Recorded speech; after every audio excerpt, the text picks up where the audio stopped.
Welcome, seekers of the chill. You have found your way here. Perhaps you follow the Scary Snacks channel. Perhaps the night simply guided you. We gather to speak of shadows. We discuss the art of fear. Horror films are more than cheap thrills. They are windows into something deeper. They reflect our oldest anxieties. They whisper of things best left unseen. Tonight, we explore the very essence of cinematic fear. We look for its heart. What makes a horror film truly terrifying? Is it the monster? Is it the sudden shock? Or is it something less tangible? Something that creeps, something that settles in the quiet corners of the mind. Join us, if you dare. The journey into the heart of cinematic terror begins now. Horror cinema is a vast and shadowed landscape. Within it, many tones coexist. Some scream for attention, others whisper their menace. There is the abrupt shock of the jump scare, a sudden noise, a fleeting image, designed to make you leap from your seat. It is a primal reaction, a jolt to the system, effective perhaps in the moment, but does it linger? Does it burrow deep within? Then there is the realm of gore, the visceral display of bodily harm, blood and viscera painted across the screen. This tone aims to disgust, to repulse. It confronts the viewer with the fragility of the flesh. Some find this deeply unsettling. Others may become desensitized. It is a direct assault, an unambiguous presentation of horror. Some horror does not rush. It takes its time. It builds. This is the tone of atmospheric dread. It is a patient predator. It understands that fear is often strongest when it is anticipated, when it is suggested rather than shown. This tone wraps the viewer in a suffocating blanket of unease. Every shadow seems to lengthen. Every creak of a floorboard becomes a portent of doom. The air itself feels heavy with unspoken threats. The power of atmospheric dread lies in its subtlety. It does not rely on constant shocks. Instead, it meticulously crafts a world where horror feels inevitable. The setting becomes a character in itself, an old house groaning under the weight of its history, a desolate landscape promising isolation and unseen dangers. The sound design is crucial here. The sigh of the wind, a distant, unidentifiable sound, the absence of sound, all contribute to the growing sense of unease. This creates a deeply personal and often more terrifying experience. There is a potent fear in what we cannot see. The darkness holds secrets, and our minds are eager to fill in the blanks. The human mind abhors a vacuum. It craves understanding, even if that understanding is built on fear and speculation. It rushes to fill the unknown with its own creations. These creations are often born from our deepest fears and anxieties. Often these creations are far more monstrous than any tangible threat. They are the embodiment of our worst nightmares. Horror that understands this principle employs a tone of suggestion, of implication. It knows that what we imagine is far scarier than what we see. It hints at the terror. It gives us glimpses, but never the full picture. It lets it fester in the shadows, just beyond the frame of the camera or behind a closed door. The unknown becomes a canvas for our fears. Consider the power of a sound. A simple noise can send shivers down our spine, a scratching from within the walls. It suggests something lurking, something trying to get out. A whisper when no one should be there. It makes us question our reality. These auditory cues can be more terrifying than a visual reveal.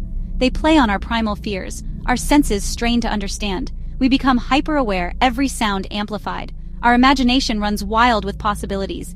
Each shadow, each creak, becomes a potential threat. The film gives us just enough to be unsettled. It teases us with the unknown, but not enough to be certain. This uncertainty is what keeps us on edge. This uncertainty is a breeding ground for fear. It allows our minds to wander into dark territories. The monster behind the door is always more frightening before the door is opened. The anticipation is what terrifies us. This approach respects the audience's intelligence. It trusts them to fill in the gaps. It trusts them to participate in the creation of fear, to use their own experiences and fears to complete the picture. It avoids the problem of a poorly realized monster, or an effect that breaks the illusion.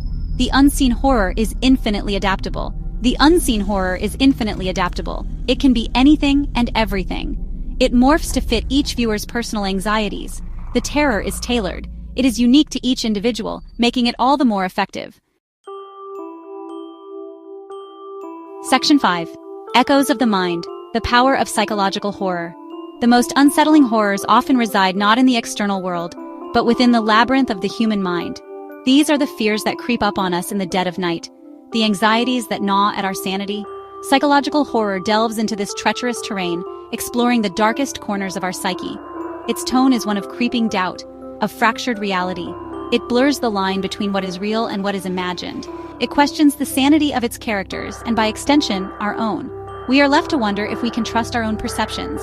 The threats may be intangible: paranoia, obsession, grief, guilt. These emotions can be more terrifying than any physical monster. These internal demons can be far more relentless than any physical monster. They haunt us from within, making escape seem impossible. This tone works by eroding the viewer's sense of certainty. It makes us question everything we see and hear. Is what we are seeing real? Or is it a product of a character's unraveling psyche? This ambiguity is what makes psychological horror so effective. The unreliable narrator is a common tool. Through their eyes, we experience a world that is distorted and unsettling. We experience the story through their distorted lens, making us question our own reality. The world becomes a disorienting, menacing place. Every shadow, every flicker of light becomes a potential threat. Familiar surroundings can take on a sinister quality. The ordinary becomes extraordinary in the most terrifying ways. The very fabric of reality seems to fray at the edges. What was once safe and known becomes alien and threatening. This creates a profound sense of unease, a fear that has no easy escape. It lingers, gnawing at the back of our minds. Psychological horror often explores themes of identity, of trauma. It delves into the scars that shape us, of the darkness that can lurk beneath a seemingly normal facade. It reveals the hidden fears and anxieties that we all carry. It suggests that the greatest monsters are not out there, but in here, within our own minds. This is a deeply uncomfortable truth. It forces us to confront the potential for instability within ourselves. It forces us to confront the potential for instability within ourselves, and that is the true power of psychological horror. Section 6. Visceral reactions, the place of shock and gore. Not all horror whispers. Some screams, some tears. The tone of visceral horror aims for a direct physical reaction. It confronts the audience with graphic depictions of violence, mutilation, and bodily decay. This is the realm of gore, of splatter, of imagery designed to shock and disgust. It is an assault on the senses. It seeks to bypass intellectual engagement and trigger a primal response of revulsion and fear. This approach is often divisive. Some viewers find it gratuitous. Others find it a potent and necessary component of certain horror narratives. When used effectively, gore can underscore the brutality of a situation. It can emphasize the vulnerability of the human body. It can make the consequences of violence undeniably real. In such cases, the shock is not empty. It serves a narrative or thematic purpose. It highlights the true horror of the events unfolding. However, an over-reliance on gore can be a film's undoing. Section 7. The apex of unease, identifying the ultimate horror tone. After traversing these shadowed paths, what then is the ultimate horror tone? Is it the sudden jolt, the graphic display, the mental unraveling?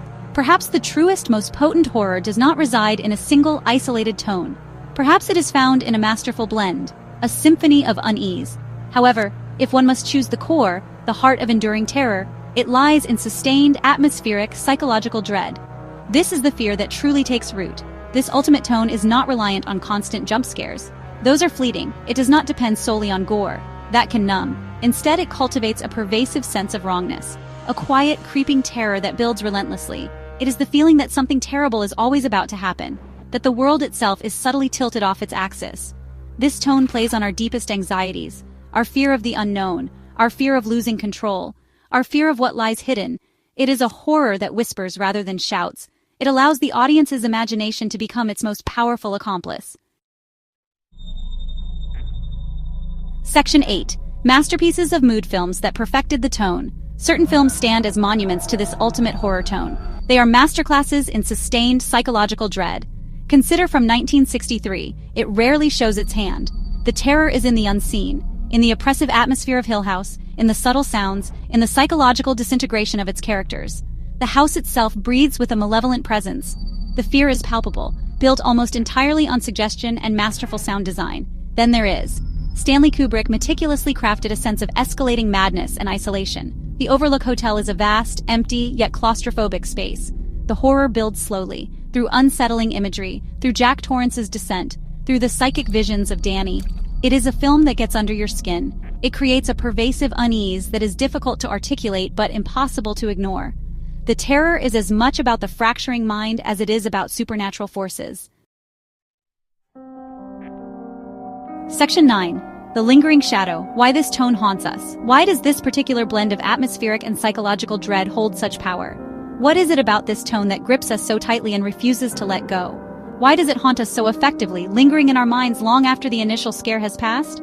It is because it taps into something primal, something that lies deep within our subconscious, something deeply embedded in the human psyche, a fear that has been with us since the dawn of time. The fear of the unknown is perhaps our oldest fear, a fear that transcends cultures and generations.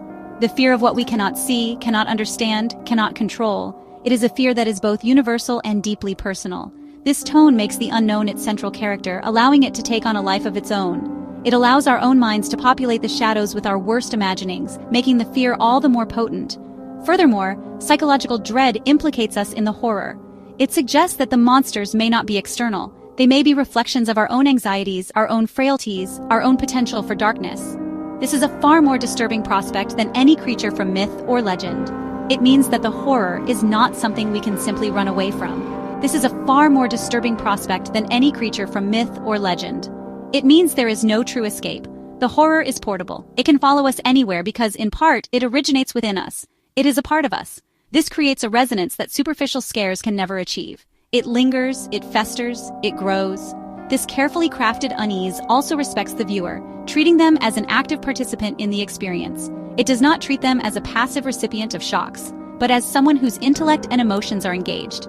Instead, it engages their intellect, their emotions, their imagination. It is this engagement that makes the horror so effective, so haunting, and so unforgettable.